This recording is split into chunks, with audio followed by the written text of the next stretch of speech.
آپ مسلم ہو یا غیر مسلم، اس ویڈیو کو اینڈ تک دیکھنا، کیونکہ اس ویڈیو میں ہم بات کرنے والے ہیں خدا کے بارے اور خدا کے وجود کے بارے۔ اگر آپ کے دل میں بھی کبھی یہ وسوسہ آتا ہے کہ جب خدا کو دیکھا نہیں ہے تو میں کیوں مانوں، تو یہ ویڈیو آپ کے لیے ہے۔ اگر آپ ہندو غیر مسلم ہو اور خدا کو نہیں مانتے ہو تو یہ ویڈیو آپ کے لیے ہے۔ اس میں کہیں پر بھی کسی غیر مسلم کو مسلمان ہونے کا نہیں کہا گیا، بس آپ کے سامنے چند باتیں رکھوں گا جنہیں آپ نے اپنی عقل کے ترازو میں تولنا ہے، آگے آپ کی اپنی مرضی ہوگی۔ تو پہلی چیز، کچھ مسلمان اس لیے مسلمان ہیں کیونکہ ان کے والدین مسلمان تھے اور وہ خدا کو مانتے تھے، اور وہ سوچتے ہیں کہ ہم نے خدا کو نہیں دیکھا پر ہمارے والدین کہتے ہیں تو خدا ہوگا۔ تو کچھ ہندو اس لیے ہندو ہیں کیونکہ ان کے والدین ہندو تھے اور وہ بتوں کی پوجا کرتے تھے اور وہ بتوں کو ہی خدا مانتے تھے، تو وہ یہ سوچتے ہیں کہ حقیقت میں کوئی خدا کا تصور ہے ہی نہیں۔ انسان شروع سے ہی ان چیزوں کو مانتا آیا ہے جو کہ اس سے نظر آتی ہیں، تو پھر 2 ارب مسلمان بنا دیکھے خدا کو کیسے مانتے ہیں؟ جب خدا کے وجود کو ماننے کی بات انسان کے سامنے آئی تب انسان نے بھی کہا کہ ہم خدا کو جب دیکھیں گے نہیں تب تک نہیں مانیں گے۔ اس حوالے سے اللہ تعالیٰ کا ارشاد ہے، سورہ بقرہ آیت نمبر 55-56 میں اللہ تعالیٰ کا ارشاد ہے، اور یاد کرو جب تم نے کہا اے موسیٰ ہم ہرگز تمہارا یقین نہ کریں گے جب تک اعلانیہ خدا کو نہ دیکھ لیں، تو تمہارے دیکھتے ہی دیکھتے تمہیں کڑک نے پکڑ لیا، پھر تمہاری موت کے بعد ہم نے تمہیں زندہ کیا تاکہ تم شکر ادا کرو۔ سورہ الفرقان آیت نمبر 21 میں اللہ تعالیٰ کا ارشاد ہے، اور جو لوگ ہم سے ملنے کی امید نہیں رکھتے انہوں نے کہا ہم پر فرشتے کیوں نہ اتارے گئے، یا ہم اپنے رب کو کیوں نہیں دیکھتے، بے شک انہوں نے اپنے دلوں میں تکبر کیا اور انہوں نے بہت بڑی سرکشی کی۔ تو اس ویڈیو میں ہم بات کریں گے کہ مسلمان خدا کو بنا دیکھے کیوں مانتے ہیں۔ آج آپ نے ہندو یا مسلمان ہوئے بغیر ویڈیو کو اینڈ تک دیکھنا ہے، آپ کو بہت فائدہ ہونے والا ہے۔ انسان کے دماغ تک کوئی بھی معلومات پہنچانے کے 5 راستے ہیں: دیکھنا، سننا، چکھنا، چھونا اور سونگھنا۔ آنکھ صرف چیزوں کو دیکھتی ہے اور ان کی تصاویر دماغ کو بھیجتی ہے۔ دماغ فیصلہ کرتا ہے کہ یہ تصویر کس چیز کی ہے۔ اسی طرح سے کان کسی بھی آواز کو سنتے ہیں اور اس آواز کو دماغ تک بھیجتے ہیں، اور دماغ فیصلہ کرتا ہے کہ یہ آواز کون سی ہے۔ اسی طرح سے آپ جب کسی چیز کو چھوتے ہو تو اس کے سخت یا نرم ہونے کا فیصلہ آپ کے ہاتھ نہیں کرتے بلکہ اس کا فیصلہ آپ کا دماغ کرتا ہے۔ اسی طرح سے آپ جب کسی چیز کو چکھتے ہو اور وہ چیز میٹھی ہے یا کڑوی ہے، اس کا فیصلہ بھی آپ کی زبان نہیں کرتی بلکہ آپ کا دماغ کرتا ہے۔ اور اس کے علاوہ جب آپ کسی چیز کو سونگھتے ہو تو اس کی سمیل کیسی ہے، اس کا فیصلہ بھی آپ کی ناک نہیں کرتی بلکہ اس کا فیصلہ بھی آپ کا دماغ کرتا ہے۔ تو یہاں سے یہ بات پتہ چلتی ہے کہ آنکھ، ناک، کان، زبان اور ہاتھ یا جسم، یہ وہ راستے ہیں جن سے معلومات ہمارے دماغ تک پہنچتی ہے، اور ان 5 راستوں کی ایک حد ہے، ایک لمٹ ہے۔ مثال کے طور پر آپ ویڈیو دیکھ رہے ہو اور موبائل کی سکرین آپ کو نظر آ رہی ہے، آپ اس کو اپنے آپ سے دور کرتے جاؤ، آپ کو تصویر دھندلی نظر آنا شروع ہو جائے گی اور آواز بھی اس کی مدھم ہوتی جائے گی، اور 1 کلومیٹر کے فاصلے سے آواز اور تصویر تو کیا موبائل بھی نظر نہیں آئے گا۔ ایسے ہی چیزوں کو سونگھنے کی بھی ایک لمٹ ہے، بہت دور کی چیزوں کو آپ کی ناک نہیں سونگھ سکتی ہے اور ہاتھ چھو نہیں سکتے ہیں۔ اسی طرح سے آپ کی زبان جو مختلف ذائقے چکھ کر بتا سکتی ہے، اس کی چکھنے کی بھی ایک حد ہے۔ یاد رکھیں کہ آپ دنیا میں صرف انہی چیزوں کو دیکھ یا محسوس کر سکتے ہیں جو کہ میٹر ہیں، یعنی مادے سے بنی ہیں، یا آسان الفاظ میں جو ایٹمز سے مل کے بنتی ہیں، اور یہ ایک حقیقت ہے اور آپ کے سامنے ہے کہ جو چیز میٹر کی بنی ہوتی ہے وہ ایک نہ ایک دن ختم ہو جاتی ہے یا اس پر موت آ جاتی ہے۔ تو پہلی چیز ذہن نشین کر لیں کہ انسان کے 5 ذریعے یعنی آنکھ، ناک، زبان، کان اور ہاتھ صرف انہی چیزوں کی معلومات دماغ تک پہنچا سکتے ہیں جو کہ میٹر ہوں گی، یعنی مادے سے بنی ہوں گی، اور دماغ تک معلومات پہنچانے والے 5 راستوں کی کام کرنے کی بھی ایک حد ہے اور یہ اس سے تجاوز نہیں کر سکتے۔ تو یہ بات بھی آپ اچھے سے ذہن نشین کر لیں کہ خدا میٹر سے نہیں بنا ہے بلکہ وہ جسم سے پاک ہے، اس کا کوئی جسم نہیں ہے۔ تو اس کا مطلب یہ ہوا کہ ہم اپنے ان 5 معلومات پہنچانے کے ذرائع سے خدا تک نہیں پہنچ سکتے، کیونکہ ہماری آنکھ کی ایک لمٹ ہے جہاں تک وہ دیکھ سکتی ہے، ہمارے کانوں کی ایک لمٹ ہے جہاں تک وہ سن سکتے ہیں، ہماری زبان کی ذائقوں کو چکھنے کی بھی ایک لمٹ ہے، ہمارے ہاتھوں کو چھونے کی بھی ایک لمٹ ہے۔ تو ان لمیٹڈ ذرائع سے ہم خدا تک کبھی بھی نہیں پہنچ سکتے۔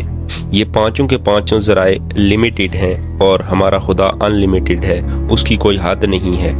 تو اگلا سوال جو ہمارے ذہن میں آتا ہے وہ یہ ہے کہ اگر ان 5 ذرائع کو استعمال کر کے ہم خدا تک نہیں پہنچ سکتے تو پھر کس طرح سے ہم خدا کو پہچان سکتے ہیں؟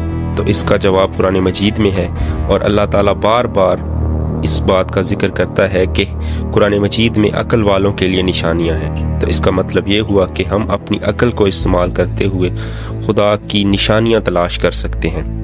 یعنی ایسا ہرگز نہیں ہے کہ جس چیز کو ہم نہ دیکھ سکیں اس کا وجود ہی نہ ہو۔ کافی ساری چیزیں دنیا میں ایسی ہیں جنہیں آپ نہیں دیکھ سکتے ہو پر ساری دنیا اسے مانتی ہے۔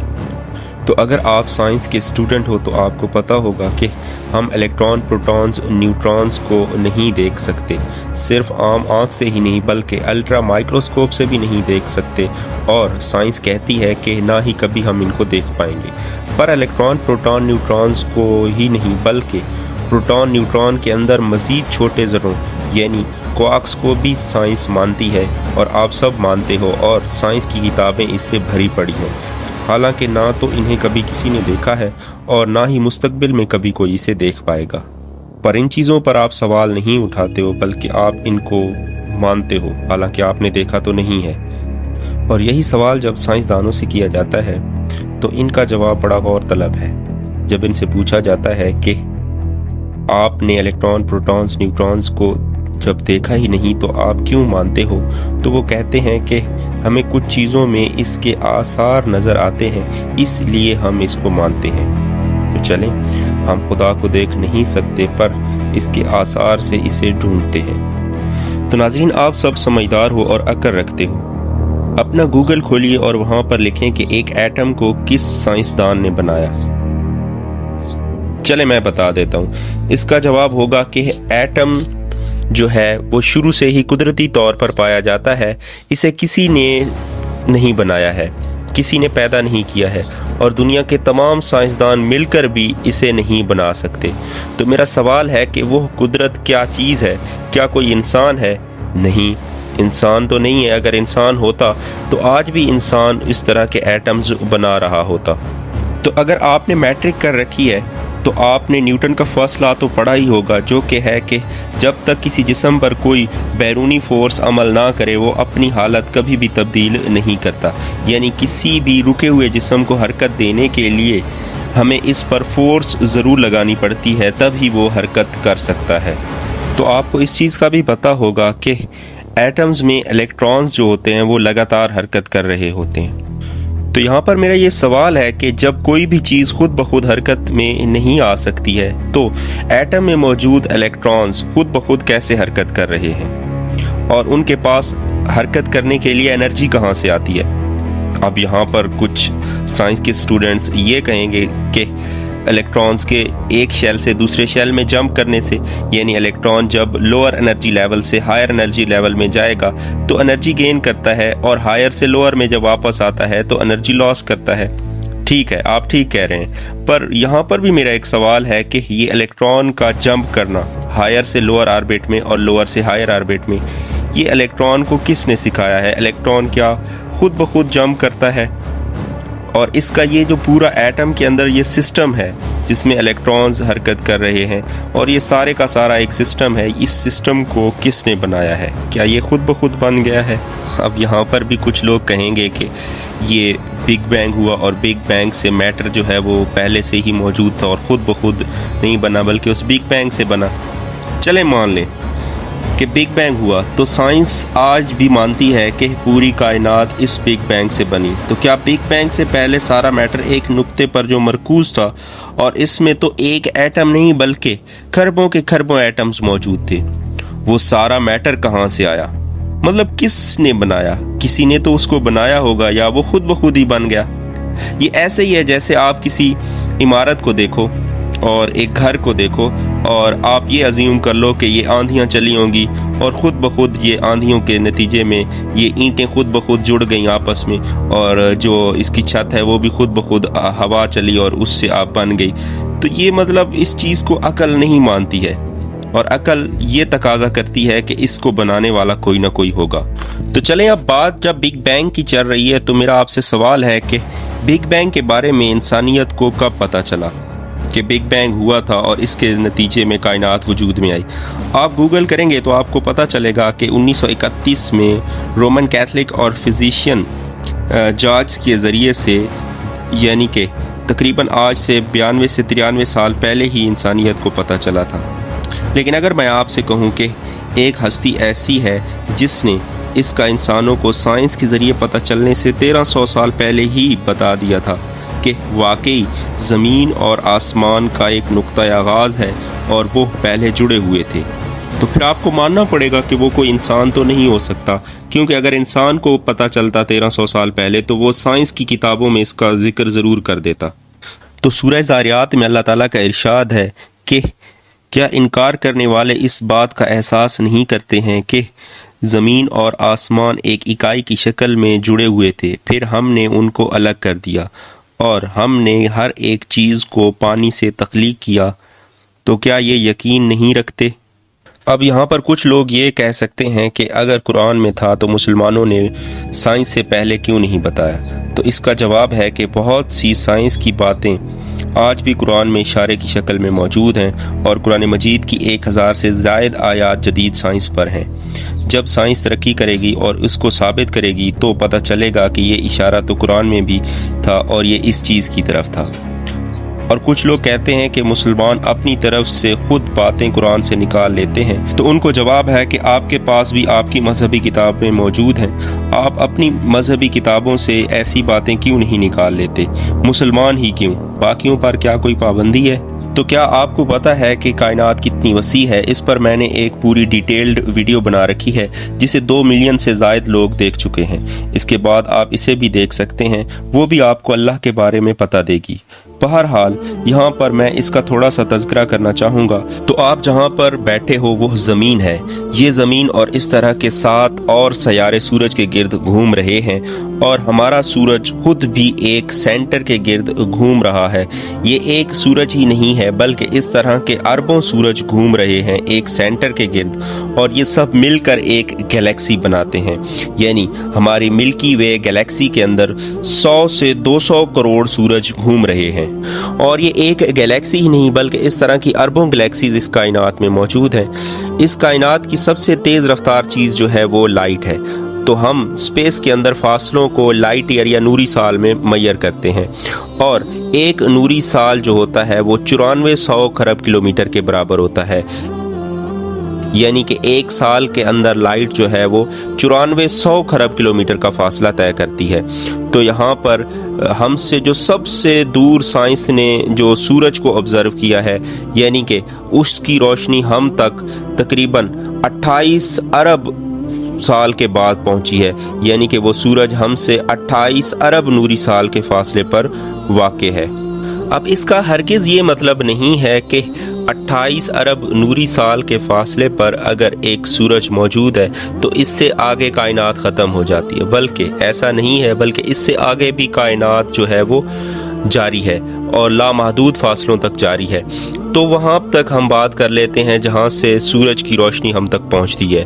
تو 28 ارب نوری سال کے فاصلے پر جو سٹار یا سورج موجود ہے اس کے اپنے ہو سکتا ہے پلینٹس ہوں، اور ان پلینٹس میں سے ایک پلینٹ جو ہے ہماری زمین سے ملتا جلتا ہو، اور ہو سکتا ہے وہاں پر کوئی مخلوق بھی آباد ہو۔ تو اللہ تعالیٰ کائنات میں 28 ارب نوری سال کے فاصلے پر موجود اس مخلوق کے پاس اس پلینٹ پر موجود ہے، اور اسی لمحہ اللہ تعالیٰ جب آپ یہ ویڈیو دیکھ رہے ہو تو آپ کے پاس بھی موجود ہے، اور کائنات کے ہر کونے میں اس وقت اللہ تعالیٰ موجود ہے، یعنی اس لامحدود کائنات کے اندر اللہ تعالیٰ ہر ایک کونے میں موجود ہے اور ہر ایک ذرے سے واقف ہے۔ تو آپ ایک لامحدود کو، ایک جسم سے پاک ہستی کو آپ دیکھنا چاہتے ہو اپنے ان 5 ذرائع سے جو کہ لمیٹڈ ہیں، جو کہ مخصوص ہیں، جن کی ایک حد ہے، اور آپ ایک لامحدود چیز کو اپنی ان لمیٹڈ ذرائع سے محسوس کرنا چاہتے ہو اور دیکھنا چاہتے ہو، جو کہ ممکن نہیں ہے۔ اب یہاں پر میں یہ ہرگز نہیں کہہ رہا کہ آپ اللہ تعالیٰ کو کبھی دیکھ نہیں پاؤ گے۔ ہاں، آپ دیکھ سکتے ہو جب آپ دنیا کے اندر رہتے ہوئے نیک اعمال کرو، آپ مسلمان ہو اور مسلمان ہی آپ کی وفات ہو جاتی ہے، تو موت کے بعد ایک زندگی ہے جس میں جب آپ کو اللہ تعالیٰ نیک اعمال کے بدلے میں اللہ تعالیٰ آپ کو جنت میں داخل کرے گا، تو اللہ تعالیٰ خود آپ کو ایک ایسی آنکھ عطا کرے گا، ایک ایسی آئی سائٹ آپ کو عطا کرے گا جس کے ذریعے سے آپ اللہ تعالیٰ کا دیدار کر پاؤ گے۔ یعنی اس آنکھ کے اندر ایسی قابلیت ہوگی کہ وہ اللہ تعالیٰ کو دیکھ سکے، اور وہ آنکھ اللہ تعالیٰ آپ کو خود عطا کریں گے۔ لیکن آج اس دنیا میں رہتے ہوئے آپ کی آنکھ میں اتنی صلاحیت نہیں ہے کہ وہ ایک لامحدود اور ایک بہت بڑی ہستی کو دیکھ سکے جو کہ اللہ تعالیٰ کی ہے۔ وہ پاک ذات ہے، اس کا کوئی شریک نہیں ہے، وہ اکیلا ہے۔ ایٹم، الیکٹران، پروٹون، نیوٹران سے لے کر بلیک ہول اور گلیکسیز اور سٹارز تک سب اسی نے پیدا کیے ہیں، اور وہ جب چاہے انہیں تباہ کر سکتا ہے۔ بس یہ جان لیں کہ اللہ کا جسم نہیں ہے، نہ وہ میٹر سے بنا ہے جسے ہماری آنکھ دیکھ سکے۔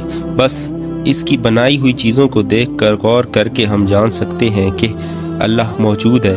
اللہ ہمیں ہدایت دے اور دنیا و آخرت کی بھلائیاں نصیب کرے۔ اگر ویڈیو اچھی لگی ہو تو ویڈیو کو لائک کر دیں، اور اس کا سیکنڈ پارٹ دیکھنے کے لیے چینل کو سبسکرائب کریں۔